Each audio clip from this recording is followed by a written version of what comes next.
आम्ही चाललो आहे आता मार्केटला. मार्केटवरून आलो. आता जस्ट स्वयंपाक करायची तयारी. चिकन शिजवले, आता फ्राय करायचं आहे. चिकन बिर्याणी, साधे चिकन बिर्याणी. आता चिकन रस्सावाला बनवायचं आहे. ती पण भाजी झाली. आता गोलीचं मध्येच उठलं, त्याला भूक लागली, दूध पाजायला बसली. आता भाकर, मग सकाळच्या डब्याची तयारी. तेवढाच टाईम आला.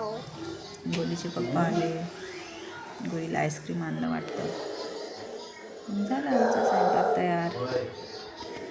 तर चला मग जेवायला.